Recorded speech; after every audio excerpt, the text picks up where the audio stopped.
Maintenant, on va passer au dernier event de la journée. Donc, on va accueillir en direct depuis les États-Unis le docteur Luc Julia, qui est le CTO de Samsung, le Chief Technical Officer de Samsung, et qui est aussi un des développeurs de Siri à la base. Et on va parler intelligence artificielle. Alors, je vous dis que ça, pour l'avoir déjà vu en présentation, eh bien, je vous laisse profiter des 45 minutes qui viennent, et puis on aura aussi 15 minutes pour interagir avec lui à la fin de sa présentation. Monsieur Luc Julia.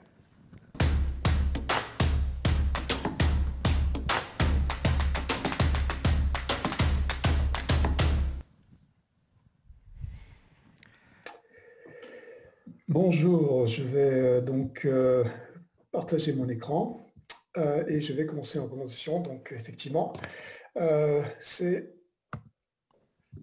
moi, Luc Julia, et je vais vous parler d'intelligence artificielle et je vais vous expliquer que l'intelligence artificielle n'existe pas. Alors évidemment, ça paraît un peu bizarre étant donné que je fais de l'intelligence artificielle depuis une trentaine d'années. Ça veut dire que je ne fais pas grand-chose, mais la réalité, c'est que je veux expliquer pourquoi je dis ça, parce que cette intelligence artificielle dont on nous rebat les oreilles, disons, depuis une petite dizaine d'années, c'est l'intelligence artificielle que j'appelle de Hollywood. C'est-à-dire que c'est celle qui fait peur, celle qui fait les gros titres des journaux et qui nous disent l'intelligence artificielle va nous tuer, l'intelligence artificielle va nous remplacer. Bref, en gros, si vous voulez, c'est Terminator, c'est le film Her. Enfin, encore une fois, c'est Hollywood, c'est tout sauf la réalité.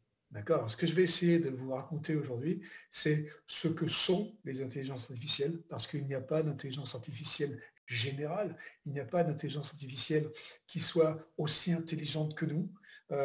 Et je vais vous montrer ça donc en parlant un peu de l'histoire et en vous montrant quelques domaines dans lesquels ces intelligences artificielles sont présentes aujourd'hui. Alors pour comprendre déjà l'intelligence artificielle, ces intelligences artificielles, il faut comprendre que ça ne date pas d'hier, contrairement à ce qu'on veut nous faire croire quand on voit ça depuis une petite dizaine d'années. En fait, les intelligences artificielles, l'intelligence artificielle telle qu'elle a été définie, on va dire, date de 1956. 1956, c'est quand des scientifiques se sont réunis à l'université de Dartmouth aux États-Unis et ont dit, nous avons réussi à modéliser un neurone mathématiquement. Et si on a un neurone, on peut avoir un réseau de neurones. Si on a un réseau de neurones, on peut avoir un cerveau. Si on a un cerveau, on a l'intelligence. Alors, malheureusement pour eux, le raisonnement est stupide, parce que d'une part, modéliser un neurone mathématiquement, on ne sait même pas exactement ce que c'est un neurone aujourd'hui. Donc vous pouvez imaginer ce que ça voulait dire il y a 65 ans. D'accord. Donc on n'en sait rien. Et donc, modéliser mathématiquement un neurone, c'est quelque chose qu'ils n'ont vraiment pas réussi à faire. Et donc, créer de l'intelligence artificielle, comme je vais vous le montrer juste après, en fait, il n'avait absolument pas fait ça. Maintenant, quel était le but? Quel est le but quand on dit qu'on va essayer de créer de l'intelligence artificielle? C'est un but qu'on a depuis, en fait, des millénaires. Depuis la nuit des temps, on essaye de remplacer certaines de nos fonctions, de faire en sorte que ces robots, alors que ce soit des robots physiques ou des robots intellectuels, nous permettent de ne pas avoir à effectuer les tâches qui sont des tâches répétitives, des tâches qui ne nous plaisent pas. Alors on a commencé avec des robots physiques, beaucoup de choses qui permettent de faire des tâches physiques qui sont fatigantes, et puis après, on a essayé de faire des robots, encore une fois, intellectuels. Et donc, comme je suis français, moi, français de base, je dirais, j'aime bien faire remonter l'intelligence artificielle, pas à 1956, mais je vais dire en fait que ça a été créé en 1642. Qu'est-ce qui s'est passé en 1642? 1642, c'est Pascal qui invente la pascaline. La pascaline, c'est la première machine à calculer, donc le premier ordinateur, si vous voulez, qui permettait de faire des additions et des soustractions. Donc c'est des opérations très simples, qui ont l'air très simples, mais c'était quand même sur 4-5 digits. D'accord. Donc, en fait, ça veut dire que ça commence à être des opérations un peu compliquées. Si je vous demande tout de suite combien fait 1572 plus 844, je Je pense que ça va mettre un petit peu de temps, vous voyez, vous n'allez pas le faire comme ça. Et puis d'ailleurs, j'ai une mauvaise nouvelle pour vous, c'est que même si vous me donnez une réponse sans la faire sur un morceau de papier, bah à 60%, il y a 60% de chances que vous ayez faux. D'accord? La machine, la Pascaline, en 1642, elle avait bon tout le temps. Ok? Donc, c'était une sorte d'intelligence artificielle. La réalité, c'est qu'au lieu d'appeler ça intelligence artificielle, moi, je vais commencer à appeler ça un outil. D'accord? C'est un outil, comme tous les autres outils, qui vont nous permettre de faire mieux que nous, par définition. Ok? Donc je vais revenir quand même, après avoir parlé donc, de mon ami Pascal en 1642, je vais revenir à mes amis de 1956 qui donc essayaient de dire qu'ils avaient inventé l'intelligence artificielle. Alors non seulement ils ont quand même un peu menti, mais en plus ils se sont attaqués à quelque chose qui est certainement le plus compliqué de la chose intellectuelle qu'on peut essayer de résoudre. En l'occurrence, ils ont essayé de résoudre le langage naturel. Alors, le langage naturel, c'est quoi? Ben, c'est ce qu'on est en train de faire en ce moment. Quelqu'un qui parle et quelqu'un qui comprend. D'accord? Et ça, c'est super compliqué. On voit bien aujourd'hui encore, hein, malgré les Siri, malgré les Alexa, malgré tous les reconnaisseurs vocaux qu'on a maintenant dans notre quotidien, on sait bien qu'ils ne comprennent pas grand-chose. On va y revenir tout à l'heure. Mais la réalité, c'est qu'en 1956, ben, ils comprenaient encore moins. Et ce n'est pas en ayant modélisé mathématiquement un neurone et un petit réseau de neurones qu'on a réussi à faire quelque chose qui marchait. Donc en fait, qu'est-ce qui s'est passé? Ben, ça n'a pas marché. Les gens se sont aperçus que ça ne marchait pas. Ils ont eu l'impression d'être trompés. Et donc, ce qui se passe quand on a l'impression d'être trompé, quand on a l'impression qu'on nous ment, eh ben, les fundings, je ne sais plus comment on dit en français, les sous n'arrivent plus. D'accord? Et donc, ça veut dire quoi? Ça veut dire qu'on est rentré dans ce qui s'appelle le premier hiver de l'IA. L'hiver de l'IA, c'est quoi? Encore une fois, ben, on arrête parce qu'on n'a plus de sous pour développer ça. Et c'est très dommage, parce que la réalité, comme on va voir, et comme je vais vous expliquer, et comme vous avez déjà compris, les intelligences artificielles, ces outils, il faut continuer à les développer. Et ils vont faire des trucs extraordinaires. Mais dire qu'on va avoir une intelligence artificielle générale, encore une fois, il faut arrêter de dire ça. Et aujourd'hui encore, il faut arrêter de dire ça, parce que si on continue à décevoir les gens, on risque de rentrer dans un nouvel hiver de l'IA. Bon, vous voyez, aujourd'hui, ça sera plus compliqué parce que tout le monde parle de l'IA, mais il faut faire quand même attention de ne pas décevoir les gens, de ne pas mentir aux gens en leur disant ce que n'est pas l'intelligence artificielle. Je vais revenir donc dans l'histoire. Donc là, on est en 1960 maintenant. Hein. On est en plein dans l'hiver de l'IA, dans le premier hiver de l'IA. Cette IA ici, on va dire, je vais appeler ça l'IA statistique, d'accord? Parce qu'elle était basée sur ce modèle mathématique qui était une fonction, donc, qui essayait d'interpréter un neurone en fonction de data, d'accord? Data en entrée, data en sortie, d'accord? Alors ça, c'était de l'IA statistique. Est arrivé au début des années 60 un autre type d'IA, toujours basé sur des mathématiques, parce que vous allez voir, à la fin, l'IA, c'est que des maths. Hein. C'est une mauvaise nouvelle pour certains, mais c'est ce que c'est. Mais donc, est arrivé un peu plus tard l'IA logique. Donc, c'est quoi l'IA logique? C'est ce qu'on a appelé pendant longtemps, après, les systèmes experts. D'accord? Alors, les systèmes experts, c'est quoi? C'est quelque chose qui sont basés sur des règles, c'est des bases de règles, et qui dit globalement, si machin a leur truc. Et ça a super bien marché parce que c'est relativement facile. On prend des règles, on prend quelque chose en entrée, quelque chose en sortie qui est juste de la logique et ça marche assez bien. Ça a marché d'autant mieux que, comme je vous ai dit, ça a duré une trentaine d'années, une quarantaine d'années. Et on est arrivé dans les années 90, d'accord, en 97, à la machine, le système expert ultime, d'accord, celui qui a fait croire, encore une fois, que peut-être ces machines pouvaient être intelligentes, c'est le système expert qui s'appelait Deep Blue, qui a battu Kasparov aux échecs en 1997. D'accord? Alors c'est super impressionnant. La machine devient intelligente. La machine bat Kasparov aux échecs. C'est extraordinaire. Eh ben non, c'est pas extraordinaire du tout, il faut respirer un peu. En fait, les échecs, par définition, c'est un jeu avec des règles, d'accord? Donc on rentre toutes les règles dans le système expert. En plus de ça, les machines dans les années 90 commençaient à avoir un peu de mémoire, hein, beaucoup de mémoire. Donc on peut commencer à mettre beaucoup de coups en mémoire. Et ça veut dire quoi? Ça veut dire que les échecs qui sont mathématiquement complètement, on peut les décrire mathématiquement, c'est 10 puissance 49 coups, les échecs, d'accord? 10 puissance 49 coups, c'est beaucoup de coups. Mais on peut mettre beaucoup de ces coups en mémoire, on peut mettre les règles en mémoire, et maintenant la machine se retrouve avec beaucoup plus d'avance que Kasparov, même s'il est champion du monde. Le champion du monde, il va avoir 10, 20 coups d'avance, la machine, globalement, elle va avoir tous les coups d'avance. Donc, elle gagne, et c'est normal, mais il n'y a rien d'intelligent là-dedans. C'est des règles qu'on suit, et c'est quelque chose qui s'explique tout à fait calmement. Maintenant, donc, on est dans les années 90, d'accord? Et dans les années 90, il va se passer quelque chose d'absolument extraordinaire que vous savez tous, mais je vais vous le rappeler. Et ce qui se passe, ça va remettre en selle ces IA du départ, dont je parlais tout à l'heure, les IA statistiques. D'accord? Pourquoi ça va les remettre en scène? C'est ce qu'on appelle maintenant le machine learning. Hein. Le machine learning, c'est pas autre chose que des réseaux de neurones. Vous avez certainement entendu parler de ça. Donc, ces réseaux de neurones redeviennent à la mode. Pourquoi est-ce que les réseaux de neurones redeviennent à la mode dans les années 90? Parce que quelque chose arrive, comme je viens de dire, et ce quelque chose, c'est quoi? C'est Internet. D'accord? Et Internet, il arrive avec quoi? Il arrive avec son lot de data. Alors c'est bien, c'est pas bien. Hein. Vous savez, on a compris maintenant que ça peut être dangereux, parce qu'il peut y avoir n'importe quoi. On va y revenir aussi tout à l'heure. Mais ça arrive avec ce lot de data, ce lot de big data, qui permet de faire des choses absolument extraordinaires maintenant, statistiquement. D'accord? Et donc, ce qu'on voit arriver, c'est non seulement du machine learning, mais dans les 10 prochaines années, on voit arriver quelque chose qui s'appelle le deep learning, qui est un autre type d'IA statistique et qui est basé sur les mêmes idées. Et donc, avec ce big data, beaucoup de data, on se rend compte qu'on peut faire quelque chose d'intéressant. D'accord?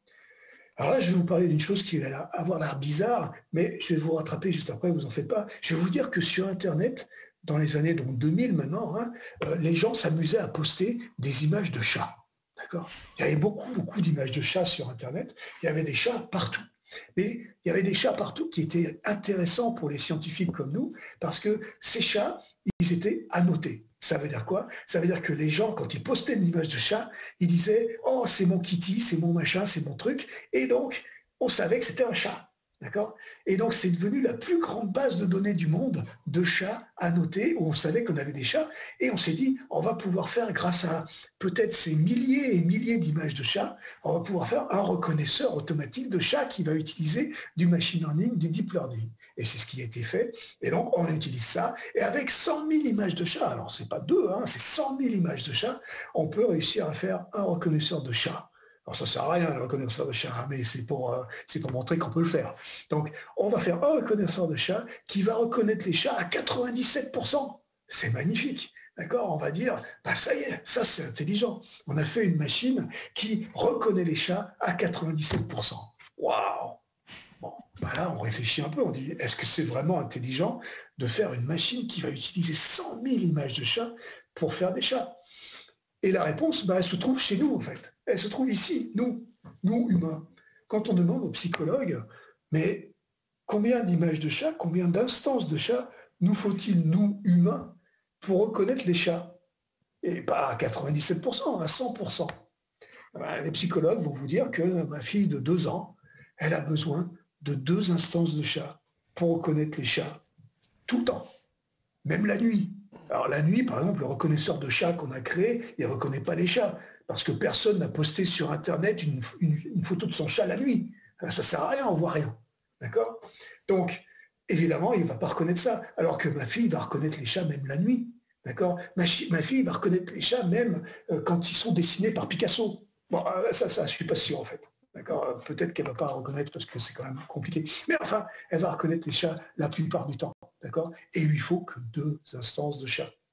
Alors j'ai dit 2 instances et pas 2 images, parce que c'est vrai que nous, humains, on triche un tout petit peu. On a beaucoup plus de paramètres que juste une image. On a aussi le contexte. On voit que ce machin qu'on va appeler chat, il n'est pas en train de marcher à l'envers sur le toit. Il n'est pas en train de faire des choses qui seraient impossibles physiquement à faire.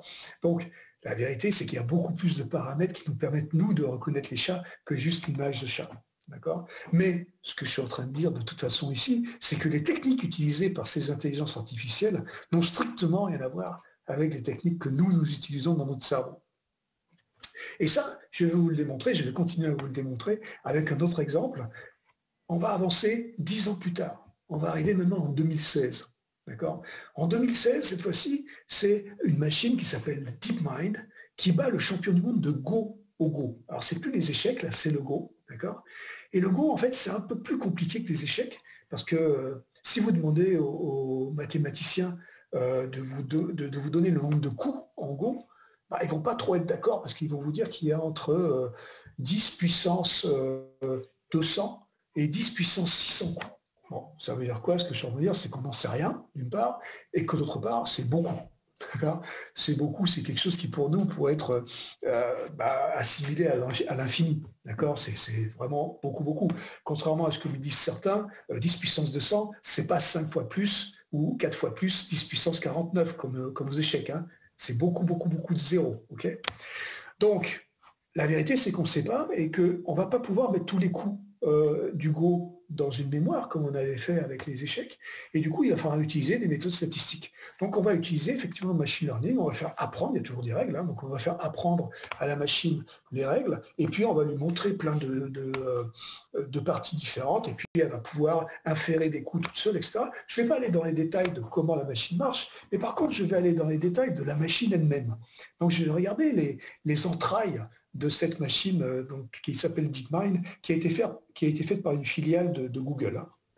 Et DeepMind, si on commence à l'ouvrir, donc on va ouvrir son ventre là, et on va voir qu'il y a 1500 CPUs. C'est quoi les CPUs? C'est les chips, hein, c'est les puces qui sont dans les ordinateurs. Donc 1500 puces d'ordinateurs dans le machin là.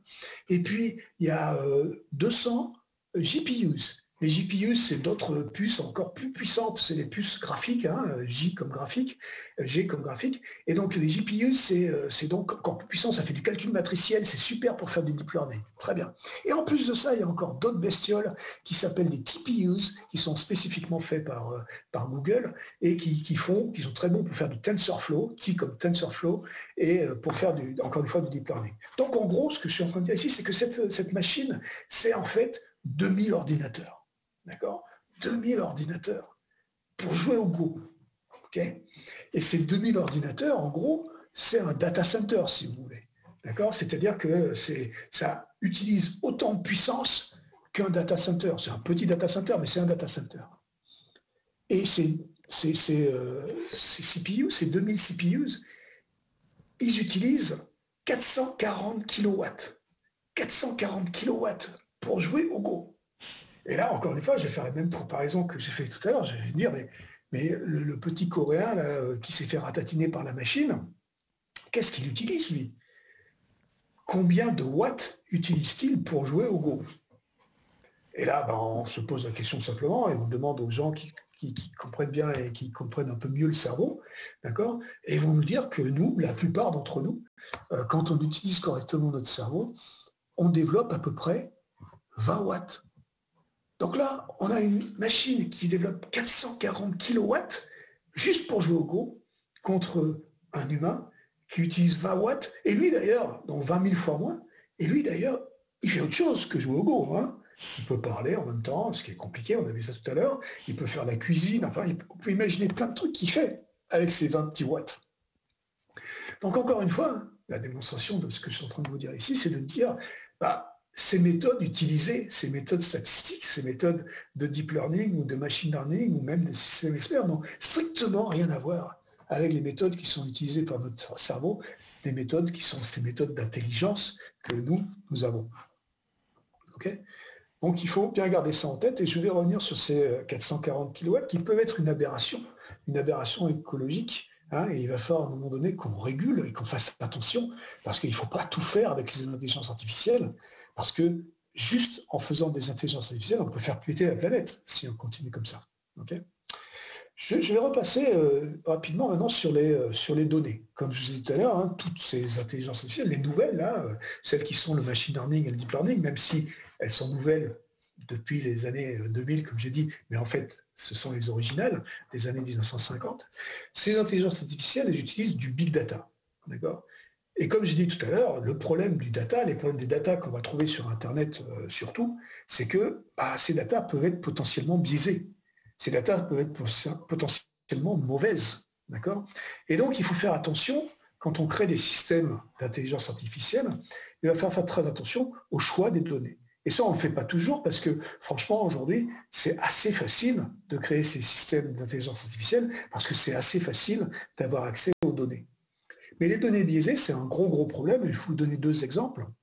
Le premier, c'est un qui est dans le domaine bancaire. Hein. Vous vous en souvenez certainement, il y a un peu plus d'1 an, quand Apple a sorti sa carte de crédit, il c'était un algorithme automatique qui décidait combien allouer de crédit aux clients. Et on a remarqué qu'à métier équivalent, à revenu équivalent, enfin à situation équivalente, les femmes avaient la moitié du crédit des hommes. Alors évidemment, c'est inacceptable, d'accord? Mais c'est explicable. Pourquoi c'est explicable? Parce que historiquement, c'est ce qui se passe. Et les données historiques, parce que par définition, les données qu'on a, ce sont les données qui sont des données historiques, d'accord? Eh ben, les données historiques que l'algorithme a utilisées, ce sont des données qui disaient qu'on doit donner la moitié du crédit aux femmes, d'accord? Et donc l'algorithme, il a donné la moitié du crédit aux femmes.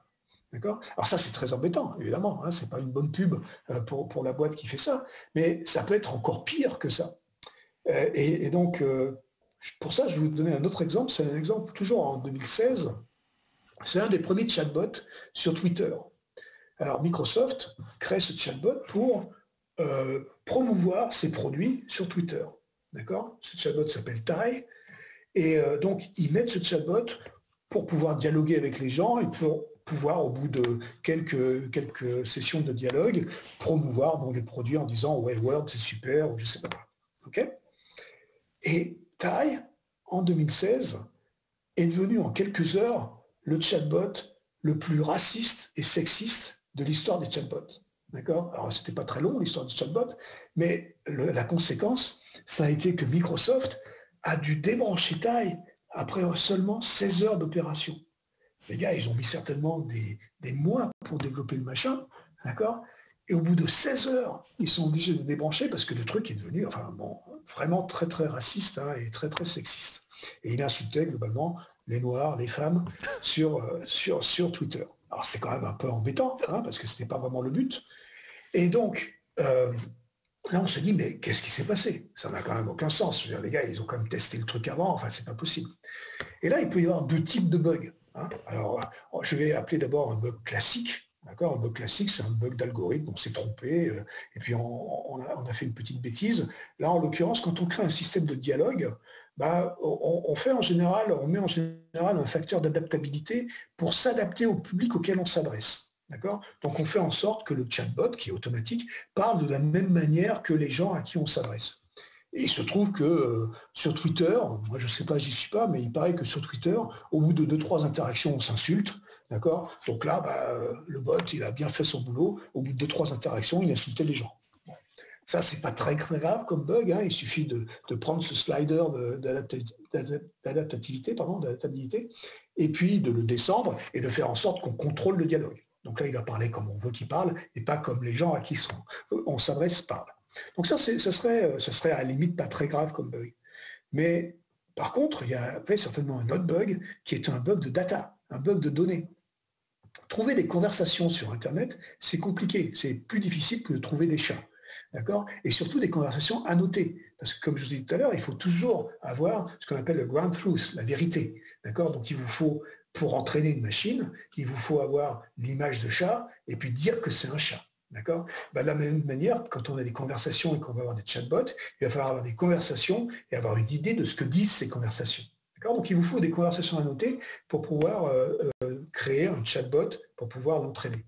Et donc c'est compliqué ça par contre à trouver sur Internet comme ça n'importe comment. Et il se trouve qu'il y a une base de données qui existe depuis très longtemps, une base de données de conversations annotées qui s'appelle Switchboard, qui est en fait des retranscriptions de conversations, de millions de conversations prises, enregistrées depuis les années 50 aux États-Unis,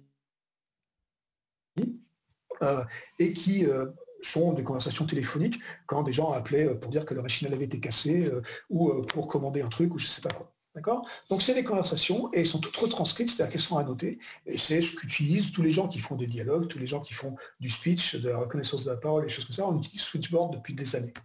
Et là, on peut très bien imaginer les gens de Microsoft qui disent tiens, je vais utiliser Switchboard pour entraîner mon chatbot. Et donc, mais ce qu'il y a, c'est que c'est gros, c'est énorme Switchboard. Donc je vais dire je vais prendre qu'un sous-ensemble. Et là, on peut très bien imaginer encore une fois qu'ils vont dire tiens, je vais prendre le début, je vais prendre années 50, Alabama. Alors là, si vous réfléchissez un tout petit peu, vous vous dites peut-être que intrinsèquement, les datas, dans les années 50 en Alabama, c'était pas tellement favorable aux Noirs et c'était peut-être pas tellement favorable aux femmes. D'accord? Donc peut-être qu'intrinsèquement, la base de données, le dialogue était déjà raciste. D'accord?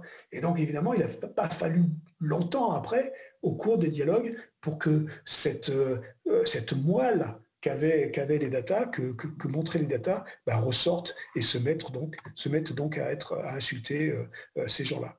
Okay. Alors ça veut dire quoi? Ça veut dire qu'il faut faire super attention dans les datas qu'on va choisir. Mais le problème, c'est que les datas historiques, comme on voit par exemple avec ces datas qui datent potentiellement des années 50, le monde d'aujourd'hui est différent. Bon, on le sait tous. Hein. Et donc il faut des fois adapter la société à la société dans laquelle on se trouve. Mais le problème, c'est que si vous prenez des datas historiques et que vous les adaptez pour les débiaiser en quelque sorte, parce que vous voulez enlever le biais qui était un biais historique que vous ne voulez plus voir, le problème que vous avez quand vous faites un truc comme ça, c'est que vous allez amener votre propre biais. D'accord? Vous allez dire, bah, tiens, je vais enlever tous les trucs, je vais donner plus de poids aux femmes qu'aux hommes pour le crédit et des choses comme ça. Mais ça, quand vous faites ça, encore une fois, vous apportez votre biais et c'est très très dangereux. C'est dangereux à moins que vous ayez une certaine éthique. Mais c'est quoi l'éthique? Donc il faut définir, là encore une fois, ce que c'est. Donc là, je dis, bah, il faut définir une éthique personnelle. Donc, nous, les scientifiques, il faut qu'on comprenne ce que ça veut dire. Il faut qu'on fasse comprendre aux gens qui travaillent sur ces données et qui vont aller choisir les données ce que ça veut dire. Et puis, il faut aussi que les entreprises se mettent à comprendre qu'il faut qu'elles aient une éthique d'entreprise aussi pour pouvoir choisir les bonnes données. Et puis, on peut monter encore plus haut. Ça veut dire qu'au niveau d'un État, au niveau du monde, il faudra qu'on ait, alors ça ne s'appelle plus des éthiques, là, mais ça va s'appeler des réglementations. Et donc, il va falloir réguler ces datas. Il va falloir faire attention, il va falloir dire aux gens, attention, faites pas n'importe quoi, parce que ça peut amener des choses très, très graves dans les systèmes que vous créez. D'accord? Donc c'est quelque chose qu'il faut garder en tête quand on a des gens qui vont venir nous voir pour dire je vais créer un système d'intelligence artificielle. Ces systèmes d'intelligence artificielle aujourd'hui, comme j'ai dit, ils sont basés ou sur des règles et ou sur des données. Et ces données historiques, ces règles historiques, c'est nous qui les choisissons, c'est nous qui en sommes responsables. Et donc à la fin, il faut avoir une certaine éthique pour les choisir et pour faire les choses correctement. Ou alors il faut se faire réglementer. Il ne faut pas hésiter à dire on n'a pas le droit d'utiliser ça. Toujours dans la même veine et toujours dans l'idée de ce qui se passe avec ces datas, avec ces millions de datas, avec tout ce big data, comme on dit, il y a un problème essentiel aussi, c'est le problème de confiance. D'accord? On dit souvent, oh ben, l'IA, c'est une boîte noire, on n'y comprend rien, on ne peut pas lui faire confiance. Alors, c'est vrai et c'est faux. D'accord? C'est vrai parce qu'effectivement, pratiquement, c'est super compliqué de suivre les calculs qui sont faits par une IA, parce qu'il y a des millions de calculs qui sont faits par seconde, d'accord? Et donc, si moi j'avais à vérifier à chaque étape qui sont faites, je n'ai pas le temps, pratiquement, de faire ça, c'est évident. Mais moi, scientifique qui crée une IA, c'est moi qui vais aller choisir les data, c'est moi qui vais choisir les algorithmes. Je peux faire des erreurs, comme on a vu, hein, je peux faire des erreurs de data, je peux faire des erreurs d'algorithme, mais je comprends, je suis capable de l'expliquer. Donc en fait, ce que je suis en train de dire, étant donné que ces IA, ce sont des mathématiques, je vous dis, l'IA est mathématiquement explicable, mais elle est pratiquement inexplicable. Mais aussi, je vais vous dire, c'est pas nouveau ça. C'est quelque chose qui se passe depuis la nuit des temps. À chaque fois qu'il y a une technologie qui est nouvelle, elle est en général explicable par les gens qui la créent, d'accord? Mais elle est inexplicable par le commun des mortels parce que c'est quelque chose qui est compliqué. Ok? Et donc, pour ça, je vous donne un exemple qui est assez amusant. C'est l'exemple d'un mathématicien français, encore une fois, qui, en 1914, invente ou découvre les fractales. Alors, les fractales, c'est quoi? Je vous laisse... Si vous savez ce que c'est, vous allez tout de suite deviner. Mais si vous ne savez pas, allez voir sur Wikipédia. Mais les fractales, c'est une équation. C'est une équation logarithmique. Et quand vous n'êtes pas mathématicien, on vous montre l'équation des fractales, vous n'y comprenez que dalle. Je veux dire, vous n'y comprenez rien du tout. D'accord? Tandis que si vous êtes mathématicien, vous voyez l'équation de la fractale, et là, vous comprenez immédiatement ses propriétés. C'est des propriétés fondamentales qui sont très intéressantes, que je vais dévoiler dans quelques secondes, mais c'est quelque chose de fabuleux. Mais encore une fois, le commun des mortels ne comprend rien. Okay? Donc, c'est mathématiquement explicable, mais pratiquement inexplicable. 1914, donc, Julia découvre les fractales. 1955, 40 ans plus tard, Julia est prof à Polytechnique, la grande école française, et il a un élève qui s'appelle Mandelbrot, Benoît de son prénom, et Benoît Mandelbrot écoute très bien donc ce que dit Julia, son prof, et il part aux États-Unis, chez IBM. On lui donne une grosse machine, pour l'époque, un truc super. Il rentre l'équation de Julia dans la machine. Alors, il en profite pour l'appeler équation de Mandelbrot. Hein. On ne va pas se gêner. Mais bon, ça, c'est une autre histoire. Bref, il rentre l'équation de Mandelbrot, l'équation de Julia dans la machine. Et là apparaît à l'écran ce que les gens qui savaient ce que c'était qu'une fractale savent. Apparaît cette fougère absolument magnifique qui, à chaque niveau de la fougère, à chaque petite feuille de la fougère, est une fougère, qui est une fougère, qui est une fougère, etc. C'est la vache qui rit, si vous voulez, c'est le dessin de la vache qui rit, mais en mathématiques. Et donc cette fougère, c'est quoi? On comprend maintenant, en la voyant, on comprend cette propriété, qui était une propriété mathématique évidente pour les mathématiciens, qui s'appelle la récursivité. D'accord? Et on voit qu'à chaque niveau d'itération, on retrouve le même niveau que le niveau précédent. Et ça, c'est magnifique, c'est une propriété magnifique. Mais c'était complètement inexplicable. Et par un simple dessin, par une simple image, ça devient explicable pour le commun des mortels. Alors, je ne suis pas en train de vous dire que dans 40 ans, il y aura des IA qui seront explicables, que toutes les IA seront explicables. Mais on va trouver des outils qui vont permettre d'expliquer ces IA de mieux en mieux. On va certainement utiliser d'autres IA, parce qu'il va falloir qu'elles soient aussi rapides, il va falloir que les machines soient aussi rapides pour faire autant de calculs, pour pouvoir prouver que tout se fait pas à pas correctement, des millions de fois par seconde. Mais on travaille là-dessus, parce que pour avoir une IA de confiance, il faut avoir une IA explicable. Okay?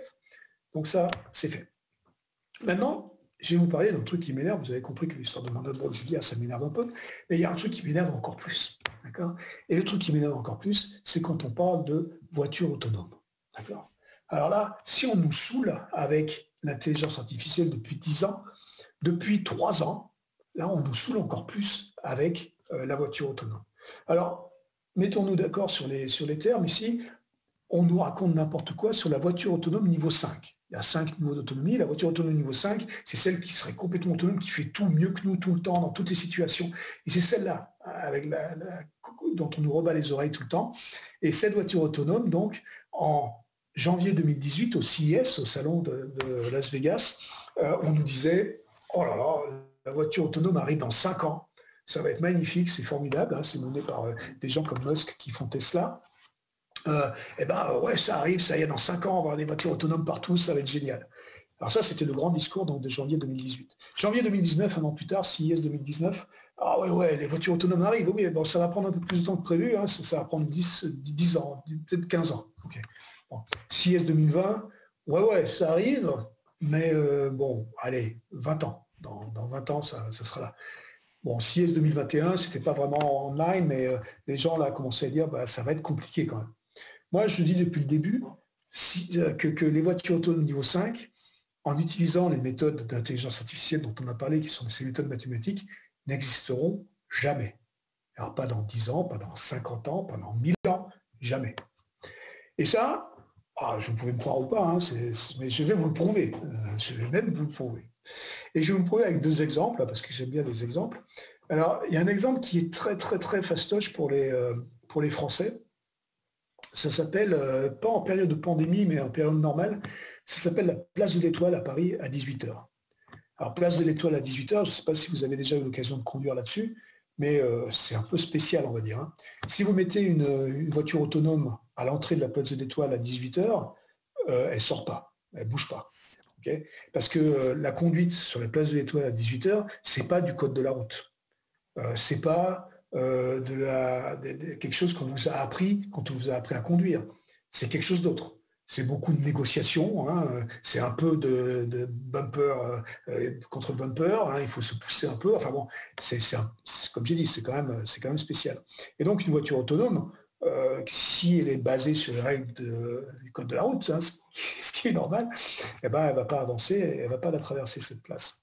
Alors évidemment, vous allez me dire, bon, je peux toujours faire une voiture qui va négocier. Donc on va lui mettre des jolis yeux sur les vitres, et puis elle va pouvoir faire des signes, et puis négocier, et puis peut-être passer. Bon ouais, je vais mettre 4 ans à faire une voiture comme ça. Je vais bien la faire, ça va être bien. et je vais réussir à avoir une voiture qui va finalement traverser la place de l'Étoile en moins de 2 heures, et à 20 heures, elle sera arrivée de l'autre côté. Bon, super, bravo, félicitations. Et là, je vous dis, c'est super, je vous félicite effectivement, mais je vous conseille maintenant de prendre la bagnole que vous avez fait, là, vous avez mis 4 ans à faire le machin, vous la prenez, vous l'amenez à Bangalore. D'accord ? Alors, si la place de l'Étoile, c'était un truc compliqué, Bangalore, si vous voulez, c'est champion du monde, hein, ou même champion olympique, je pense. Et c'est encore plus compliqué. Donc, il faut comprendre qu'il y aura toujours des situations qui sont tellement compliquées, qui sont tellement incroyables, qu'on n'arrivera pas à faire une voiture complètement autonome. On aura la voiture niveau 4. Alors là, par contre, la voiture niveau 4, on va la voir. C'est quoi la voiture niveau 4 ? C'est presque une voiture complètement autonome, mais qui, dans des situations très compliquées, va être sauvée par l'humain. C'est-à-dire que soit quelqu'un dans le cockpit reprendra la main et puis se sauvera de cette situation, soit quelqu'un en remote fera du remote control et pourra sauver ça. Et là, quelqu'un en remote peut très bien avoir 10 000 véhicules, par exemple, parce que le pourcentage de chances qu'on tombe dans un cas particulier est faible. Donc du coup, on peut imaginer très bien ça. Mais niveau 5, complètement autonome tout seul, tout le temps, impossible. Et pour ça, le deuxième exemple, il vient de Waymo. Waymo, c'est une compagnie de Google encore qui qui travaille depuis plus de 10 ans sur les voitures autonomes, et c'est certainement eux les plus avancés scientifiquement parlant, sachant que Tesla, c'est certainement les plus avancés en commercial. Mais plus avancés, quand on parle de Tesla et quand on parle même de Waymo, ça veut dire qu'on est aujourd'hui au niveau 2.5. D'accord ? Donc très loin du 4 encore, et encore plus loin évidemment du 5, puisqu'on n'y arrivera jamais. Et justement, le CEO, l'ancien CEO de Waymo, avait dit, en 2018, il avait dit, finalement, ça va être très compliqué, je ne pense pas qu'on arrivera au niveau 5. Et il a mis online, sur YouTube, il a mis plein de vidéos qui ont été prises par ces voitures, parce qu'il a des dizaines et des dizaines de voitures qui tournent partout dans les rues, et ils enregistrent en permanence ce qu'ils font à travers le pare-brise pour pouvoir avoir des données, encore une fois, pour savoir comment il faut se comporter normalement sur les routes. D'accord ? Donc il met ça en ligne, il y a 10 millions de miles, il y a un an, il met 10 millions de miles online, maintenant il y a 20 millions de miles online, bon, c'est beaucoup, hein. Alors inutile de dire que je n'ai pas eu le temps de tout regarder, mais je n'ai pas eu besoin de tout regarder. Au bout de quelques heures seulement de visionnage de ces vidéos, j'ai trouvé ce que j'appelle une pépite. Et une pépite, c'est quoi ? C'est quelque chose qui va prouver justement que c'est impossible et que ça va être très, très, très, très, très, très, très compliqué. Okay ? C'est quoi cette pépite ? On voit une voiture qui roule dans les rues de Mountain View, c'est la ville où est Google. Et donc, la caméra est derrière le pare-brise, d'accord ? Donc, la voiture roule. Et puis, au milieu de rien, il ne se passe rien sur cette rue, poum, la voiture s'arrête. Et au bout de 2 secondes, elle reprend, elle fait 2 mètres, poum, elle s'arrête. Et puis, elle reprend, elle fait 2 mètres, poum, elle s'arrête. Okay ? Et là, on sent qu'il y a toujours un opérateur dans ces voitures, parce qu'elles ne sont pas autonomes. Donc l'opérateur reprend le volant et puis s'en va, parce que les gens derrière devaient commencer à être un peu nerveux de voir cette voiture s'arrêter tous les 2 mètres sans aucune raison. Et là, on regarde un peu mieux la vidéo, on regarde un peu ce qui se passe, et on voit que sur le côté, sur le trottoir, on voit 2 gars qui sont en train de marcher.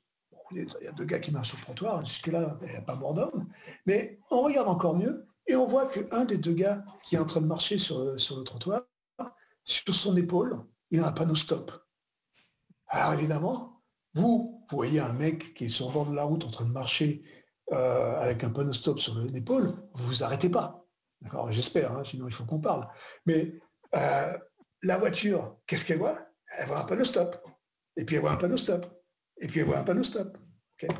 Donc voilà. Alors ce genre de cas-là, qui sont des cas improbables, évidemment, des cas qu'on n'aurait jamais pensé, on les a jamais vus dans les training sets, on les jamais, je veux dire, c'est des trucs impossibles, d'accord ? Nous, humains, on va s'adapter. Nous, humains, on va savoir que c'est un panneau de stop qui est en train de bouger sur l'épaule d'un gars, bon, c'est comme ça. Mais je veux dire, la voiture ne peut pas s'adapter à ce genre de truc-là. L'ingénieur qui aurait trouvé cette règle, l'ingénieur qui aurait mis ce cas, enfin, je veux dire, il faut l'embaucher tout de suite, parce que c'est le genre de truc impossible. Bon, bref. Enfin, vous avez compris, la voiture autonome niveau 5, c'est impossible avec ces méthodes, encore une fois, d'intelligence artificielle qu'on utilise depuis une 60aine d'années. Okay. Vite fait, je vais vous parler de Siri, parce que bon, il faut bien que je parle de Siri de temps en temps. Siri, ça définit un domaine, donc c'était assez rigolo. C'était la première fois qu'on avait un assistant intelligent, on a dit. D'accord ? Bah, en fait, je vais vous expliquer que cet assistant intelligent, et vous le savez depuis, hein, parce que maintenant Siri a 10 ans, donc vous savez que l'assistant, il n'est pas très intelligent, hein, et vous savez bien que Siri ne comprend pas grand-chose. Donc vous l'avez su, vous l'avez compris depuis, mais au début, c'est vrai que ça a défini cette catégorie, et puis aujourd'hui, les Alexa et les Google Home sont bien meilleurs, hein, que Siri d'ailleurs, et parce qu'il s'est passé 10 ans. Mais à l'époque, on n'était pas non plus les meilleurs en technologie, en reconnaissance de la parole, on n'était pas les meilleurs, mais on a été les meilleurs en quelque chose qui a plu aux gens, c'est que on a été les meilleurs à humaniser Siri. Et ça veut dire quoi? Ça veut dire quelque chose de complètement contre-intuitif. Ça veut dire qu'on a rajouté de la stupidité artificielle dans Siri. Alors c'est quoi la stupidité artificielle? C'était de dire que comme on savait que Siri ne comprenait pas grand-chose, alors c'est un peu exagéré ce que je dis, hein, elle comprenait à peu près 80% de ce que les gens lui disaient. Alors 80%, c'est quand même pas beaucoup. Si vous avez que 80% des mots dans un bouquin, il va vous manquer des mots, il va vous manquer des trucs pour comprendre ce qu'il veut dire le bouquin quand même, hein. Donc ça devient un peu compliqué. Mais bref, Siri ne comprenait pas grand-chose. Et donc, ce qu'on a fait, c'est qu'on a rajouté la stupidité artificielle qui s'est manifestée par des petites blagues. C'est-à-dire que quand Siri ne comprenait pas, au lieu de faire tu peux répéter, Siri détournait la conversation et vous racontait autre chose. Vous disiez ah oui, tu as vu ça, etc. Et donc, ça a fait marrer les gens. Et puis, ça a humanisé le machin. Et donc, du coup, les gens ont bien aimé et ça a bien pris, puisqu'il y a quand même eu, dès la deuxième année, 300 millions d'utilisateurs. Donc, c'était quand même pas mal. Et c'est surtout grâce à la plateforme sur laquelle c'était, hein, puisque c'était donc Steve Jobs qui avait vu le potentiel de ça. Mais je ne veux pas quand même cracher sur Siri et dire que c'était nul et que ça ne servait à rien. J'ai plein de témoignages, souvent, de gens qui disent « j'ai un handicap visuel, par exemple, Siri m'a sauvé la vie ». Et puis, d'ailleurs, j'ai des gens qui m'ont écrit, qui m'ont dit « Siri m'a sauvé la vie tout court ». Un exemple, c'est un gars qui était en train de réparer sa voiture dans un état du sud des États-Unis un jour. Il était tout seul. Alors vous imaginez ces grandes fermes à l'infini, il n'y a rien autour. Et le gars qui est en train de réparer sa voiture, et puis tout à coup, poum, la voiture lui tombe dessus. Et il est complètement paralysé, il ne peut plus bouger du tout parce qu'il a quand même une tonne de métal sur lui. Et il a plus ou moins une jambe sectionnée. Enfin bon, le gars, il va mourir, il fait chaud, c'est fini, quoi. Jusqu'à ce qu'il se rappelle que dans sa poche de son pantalon, là, derrière, il a Siri qui est là. Et puis, alors là, il ne faut pas que je dise trop fort parce que sinon elle va le faire. Mais il dit Hey Siri, call 911. Et donc Siri arrive, call 911, les secours arrivent et le gars est sauvé. Okay, donc, quand même, quelque part, ça a une utilité. Hein. Ça fait toujours plaisir de savoir que même avec une technologie comme ça, que vous saviez qui ne marchait pas vraiment, mais qui a été utilisée par des millions et des millions de personnes, il y a quelques vies qui ont été sauvées grâce à ça. Je vais aller rapidement maintenant pour vous expliquer que vous avez compris, l'intelligence artificielle n'existe pas. Hein. Cette intelligence artificielle générale, celle-là qui serait ultime et qui va nous tuer et qui va nous contrôler et tout ça, ça n'existe pas. Donc, comme j'ai dit, et moi j'aime bien appeler ça plutôt de l'intelligence augmentée. Ce n'est pas le domaine qui est l'intelligence augmentée, c'est nous. C'est nous qui sommes augmentés par cette intelligence. Ça veut dire quoi? Ça veut dire que ces intelligences, comme on a vu avec la Pascaline tout à l'heure de 1642, ce ne sont que des outils. Ce sont des outils dont on tient le manche. D'accord? Pour moi, une intelligence artificielle, c'est comme un marteau. C'est exactement pareil. D'accord? C'est un marteau.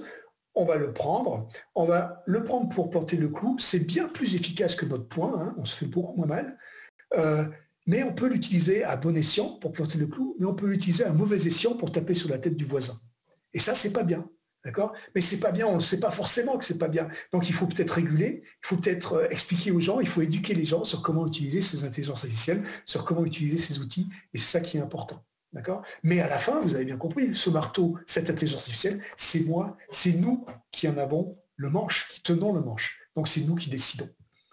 Et maintenant, je vais terminer rapidement maintenant sur ces intelligences. Vite fait, hein, savoir ce que c'est que l'intelligence, il me reste 2 minutes, donc je vais vous montrer ce que c'est.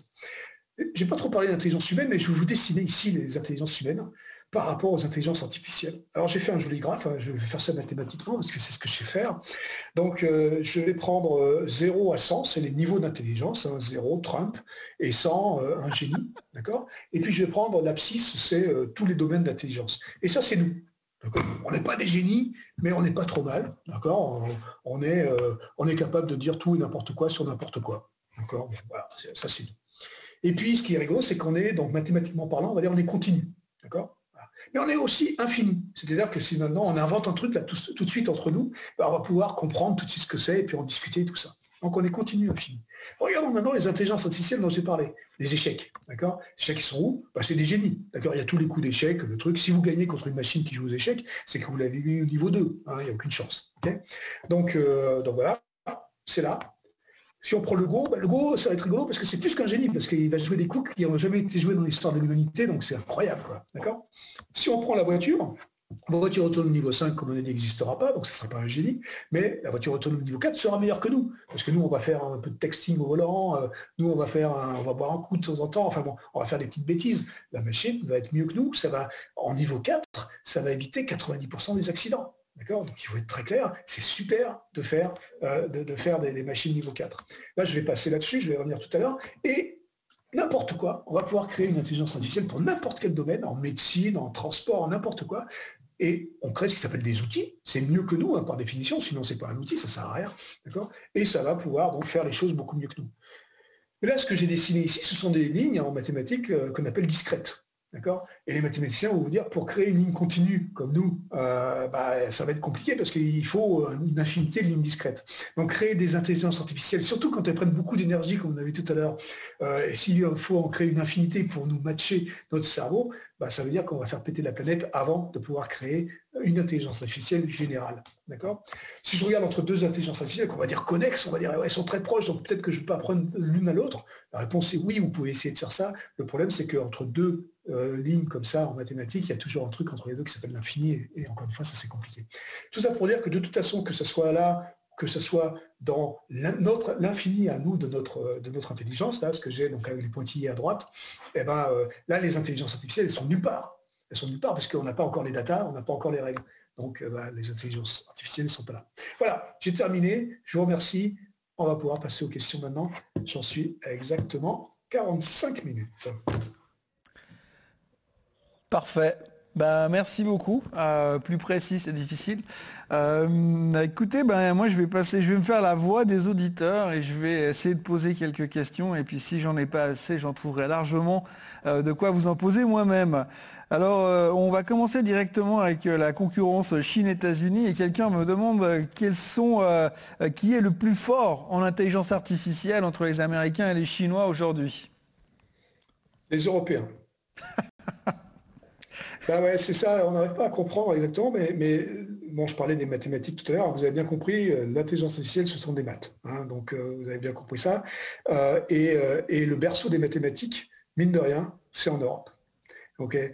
Et donc la vérité, c'est que quand vous regardez les compagnies, par exemple, dans la Silicon Valley qui font de l'IA, la plupart des chefs de l'IA, des gens qui sont responsables de l'IA dans ces grosses compagnies dans la Silicon Valley, ce sont des Européens. Okay. Donc, on s'exporte très, très bien. Hein, donc, la preuve là-bas. La preuve, ouais. Mais aussi, c'est un problème parce que c'est bête. C'est bête que, pourquoi, vous allez me dire, pourquoi nous, en Europe, on n'a pas ces intelligences artificielles, pourquoi on n'a pas de boîte d'intelligence artificielle énorme? Alors, on en fait un peu, on en fait de plus en plus. Hein. Alors, je vais parler d'un pays que je connais mieux, c'est la France. On en fait un peu plus grâce, dans les 10 dernières années, on va dire, grâce à ce qui s'appelle la French Tech, qui a permis de faire éclore de plus en plus de petites startups, d'accord? Mais la vérité, c'est que, c'est vrai, aujourd'hui, c'est plutôt une bataille entre les États-Unis et la Chine. Alors, la Chine, la vérité, c'est que les Chinois sont venus se former aux États-Unis, ils sont repartis après et donc sont assez bons. Mais la vérité, encore une fois, c'est que les algorithmes, donc les choses qui sont vraiment la viande de ces intelligences artificielles, sont plutôt faits par les Européens à cause des mathématiques et sont plutôt utilisés par les Américains et par les Chinois. Et les Chinois dans des contextes très très particuliers. Hein, on nous dit souvent, regardez, c'est les meilleurs en intelligence artificielle pour la reconnaissance faciale. D'accord, c'est vrai, hein, parce que bon, à cause du système politique et tout ça, bon, on va pas revenir là-dessus, hein, je vais faire un exposé géopolitique, mais bon, on sait bien pourquoi. Le truc, c'est que oui, c'est vrai qu'ils sont assez bons en reconnaissance faciale, mais ils sont très bons en reconnaissance faciale des Chinois. C'est-à-dire que si vous mettez un nom chinois, ça va être un peu compliqué. Pourquoi? Parce qu'ils ont beaucoup de data de chinois, ils n'ont pas beaucoup de data de blanc ou de noir, etc. Donc, il faut un peu relativiser tout ça. Ils utilisent très très bien les algorithmes avec les datas qu'ils ont. Est-ce qu'ils créent des bons algorithmes? Moi, je suis persuadé que l'Europe est en avance toujours sur l'IA en général. Ok. On va parler aussi là, il y a des questions qui reviennent sur les GAFAM. Selon vous, qui sont parmi les GAFAM celui qui a le plus haut niveau d'intelligence artificielle? Peut-être qu'on peut rajouter Samsung dedans, je ne sais pas. Ouais, Samsung n'est pas très très fort en intelligence artificielle, hein. On n'a pas encore exploité beaucoup des data et il y a encore beaucoup de travail à faire, je pense. Mais du côté des GAFAM, il y en a deux ou trois qui sont très très forts, hein, donc qui ont su utiliser, alors dans des domaines très particuliers, les IA. Alors par exemple, Google évidemment a beaucoup de data et a su utiliser ces intelligences artificielles pour faire de la pub ciblée, pour faire des choses comme ça. Donc ça c'est très fort. Facebook utilise l'IA pour amener encore plus de gens sur sa plateforme et expliquer que c'est quelque chose d'extraordinaire. Donc ils ont tous leurs particularités parce que ils ont leur propre jeux de données qui sont immenses. Quand on regarde les GAFAM tous, hein, ils ont tous beaucoup de données. Ceux qui en ont moins des données, le moins de données, c'est certainement Apple, en fait. Parce que c'est ceux qui n'auront pas vraiment une plateforme. D'accord. Et alors vous allez me dire, ils ont une plateforme avec l'iPhone, mais c'est certainement eux qui l'utilisent le moins parce que c'est pas un iPhone, plus attention. Si, c'est un iPhone. Oui, je le confirme. Mais bon, c'est comme ça qu'il faut un peu titiller les gens, hein. Les plateformes d'Apple sont certainement les plus privacy oriented, d'accord, donc ils font attention à la vie privée, et donc du coup ils récupèrent certainement moins de données que les autres.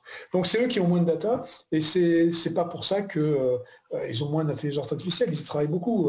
On peut considérer que Siri c'est de l'intelligence artificielle, mais comme je disais tout à l'heure, le problème de Siri c'est qu'il n'a pas vraiment évolué depuis 10 ans, d'accord, et peut-être qu'on n'a pas assez utilisé l'intelligence artificielle par rapport à des Alexa ou à des Google Home faits par évidemment Google et Amazon.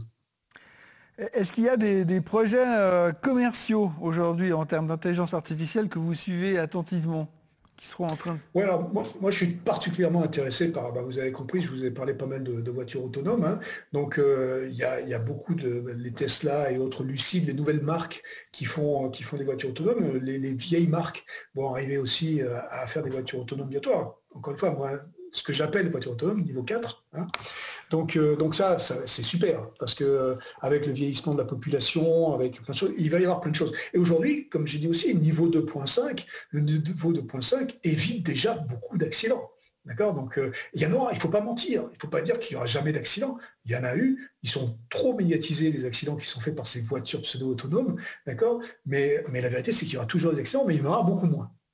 Donc ça, c'est un sujet excessivement intéressant. Tout ce qui est transport, ça va permettre aux gens qui sont, eux, de moins en moins autonomes, parce que de plus en plus vieillissants, de pouvoir se déplacer, même s'ils n'ont pas à conduire eux-mêmes. Donc c'est très intéressant. Un autre domaine où il y a de plus en plus d'intelligence artificielle, où commercialement c'est viable, c'est la médecine. Le domaine médical est un champ extraordinaire d'application d'IA. D'accord. Vous connaissez certainement les exemples de la radiologie, hein. Un radiologue sera toujours celui qui va faire la décision. Parce que le radiologue, il a une relation humaine. C'est un peu comme l'histoire tout à l'heure de mes chats, de l'image de chat et de l'instance de chat. Un radiologue va avoir une relation avec la patiente beaucoup plus multidimensionnelle que juste sa radio. D'accord. Et donc, une intelligence artificielle va trouver une tumeur dans une radio beaucoup mieux qu'un humain, mais par contre, pour le diagnostic, l'humain va être bien meilleur pour la relation avec le patient. D'accord. Donc, on ne peut pas dire que le radiologue va être remplacé, mais par contre, le radiologue va être aidé. C'est pour ça que j'appelle ça des intelligences augmentées, parce que l'intelligence du radiologue va être aidée par cet outil qui permet d'avoir vu, qui lui a vu des millions de tumeurs. Alors que le radiologue, même s'il est en fin de carrière, peut-être qu'il en a vu 100 000 des tumeurs. D'accord. Donc ça n'a aucune comparaison. Donc il y a de plus en plus de choses qui utilisent de l'IA. La vérité aujourd'hui, c'est que tous les domaines, comme je disais tout à l'heure, c'est trop facile de faire de l'IA aujourd'hui. Donc tous les domaines utilisent de l'IA. Dans le HR, dans le Human Resource, on utilise de l'IA pour trier les CV, pour créer des... Enfin, encore une fois, on peut citer tous les domaines. Mais il faut faire attention, comme j'ai dit aussi, il faut faire attention aux data, D'accord? Parce que justement, dans les tris de CV, il faut faire super gaffe, hein, parce que on peut faire des grosses erreurs. Et il faut faire attention aussi à l'énergie qui est dépensée. Est-ce que ça vaut le coup de dépenser 440 kilowatts pour jouer au dernier jeu débile? Ou est-ce que ça vaut le coup de dépenser 440 kilowatts pour fixer le cancer du sein? D'accord? Donc, moi, à mon éthique personnelle, j'ai choisi. Mais peut-être qu'à un moment, il faudra réguler. Je vais juste poser une question un peu polémique qui n'a pas été posée là, mais ça m'intéresse de savoir. Par rapport à la voiture autonome, Elon Musk, il n'arrête pas de répéter partout et tout le temps qu'on y approche de plus en plus. Donc là, on parle du niveau 5. Comment vous pensez, vous, en tant que spécialiste, qu'il puisse se permettre de continuer à argumenter sur ce genre de choses? Alors la bonne nouvelle, c'est qu'il va arrêter bientôt, parce que là, il va passer en cours. Ça va être une bataille légale, parce que c'est vrai qu'il a un peu trop dit, et surtout, bon, moi j'ai des Tesla aux États-Unis, donc je peux vous dire ça. Il n'arrête pas de dire à ses clients tout le temps, achetez mes packages et vous allez avoir l'autonomie. Alors, il y a des gens qui achètent et qui achètent, mais bon, ils ne voient toujours pas arriver l'autonomie. Hein. C'est un peu l'histoire que je racontais tout à fait au début, où on risque de rentrer dans un univers de l'IA, on risque de rentrer dans un univers de Tesla bientôt. Donc bon, il ment. Bon, c'est un marketeur, hein, le gars, il ment. Mais là, ça commence à se voir quand même, parce que les gens commencent à être un peu énervés. Et ça va surtout aller en cours, c'est-à-dire que ça va aller devant la justice. Et là, il va falloir qu'ils disent effectivement c'est compliqué et que bon, on a peut-être acheté quelque chose pour avoir du niveau 3, mais qu'on est encore très très loin du 4 et que le 5, on l'aura jamais, malgré tout ce qu'il a pu dire. Vous avez parlé tout à l'heure, merci beaucoup. Vous avez parlé tout à l'heure de l'Europe et est-ce que vous pensez comme, je ne connais pas monsieur Laurent Alexandre, que l'Europe a définitivement perdu la bataille de l'IA et que pourrait-elle faire le cas échéant pour renverser la situation? Alors, vous voyez, Laurent Alexandre, c'est exactement pareil que Musk, c'est même encore pire. Vous voyez, donc, c'est les deux que j'adore, bah, ça tombe bien. Donc Musk, c'est un menteur invétéré, d'accord, donc ça on l'a réglé. Laurent Alexandre, c'est encore pire parce que lui, il n'a jamais rien fait en IA. D'accord? Laurent Alexandre, c'est un neurologue, donc il est très bon en pipi. Alors, si vous voulez poser des questions sur le pipi, je vous conseille d'aller le voir, c'est très bien. Mais l'écoutez pas sur l'IA. Le gars, il raconte n'importe quoi, d'accord? Il raconte tout et son contraire. C'est ça le problème avec lui. Et juste pour se faire mousser, lui. Il est là pour vendre ses bouquins, il est là pour se vendre lui et pour passer à la télé, et c'est tout ce qui l'intéresse, d'accord? Donc, il faut arrêter d'écouter, c'est du grand n'importe quoi. Comme je vous disais tout à l'heure, les Européens sont en fait les meilleurs en IA, mais ils ne le valorisent pas correctement. D'accord? Donc ça, je ne dis pas le contraire. C'est-à-dire qu'on pourrait avoir une bien meilleure valorisation grâce, une fois qu'on a des gens qui ont créé ces startups dont je parlais tout à l'heure, peut-être qu'il faut créer des scale-up. Le problème qu'on a, c'est un problème économique, ce n'est pas un problème scientifique. Okay, donc Alexandre, bon, allez, on passe. Laisse tomber, on passe. Ok. Est-ce que par rapport à l'Europe, justement, est-ce que la législation RGPD pourrait être un problème au développement? C'est une excellente question et j'adore cette question et merci beaucoup parce que contrairement à ce qu'on pourrait croire, je vais vous dire que je suis pro-régulation et que je suis très content qu'il y ait eu RGPD, GDPR comme on dit ici chez nous. RGPD, en fait, la réalité, la vérité, c'est que n'importe qui peut passer à travers.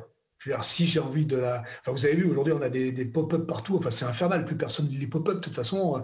Et on appuie sur OK parce qu'on n'en peut plus. Les cookies, ouais, c'est bon. Allez, donne-moi tous les cookies que tu veux, je m'en fous. D'accord? Donc, la vérité, c'est qu'on peut passer à travers. Mais RGPD, pour moi, a eu une valeur extraordinaire pour le public, une valeur éducative. D'accord? Les gens se sont dit, tiens, il y a une régulation, c'est bizarre, pourquoi? Et bien là, tous les gens qui se foutaient à poil sur Internet, ils se sont dit, ah bah tiens, s'il y a une règle, c'est parce qu'il y a peut-être un problème. Et juste pour cette vertu éducative, j'adore RGPD. Je suis très content que ce soit arrivé parce qu'au bout d'un moment, il faut quand même éduquer les gens pour pouvoir prendre les bonnes décisions. D'accord? Le régulateur doit s'éduquer lui-même, mais les gens doivent s'éduquer aussi pour prendre les bonnes décisions. Et la régulation, de toute façon, arrive très tard par rapport à l'innovation. Donc moi, innovateur, la régulation ne me dérange absolument pas parce que je vais créer le machin. Et la régulation sur le machin, elle va arriver 10 ans plus tard. Bien, on arrive gentiment au bout de cette session. Je vais vous laisser continuer votre journée aux États-Unis. Par contre, j'avais juste une question. En fait, ça vous concerne vous directement. Vous êtes CTO chez Samsung et vous venez nous dire que l'intelligence artificielle n'existe pas. On a bien écouté. Vous faites quoi de vos journées alors pour l'avenir ?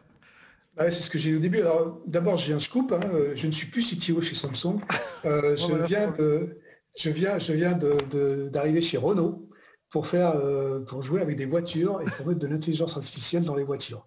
Voilà. Donc, ok. il y a certaines logiques dans ce que je viens de vous dire juste avant. Et donc, je fais quoi de toutes mes journées?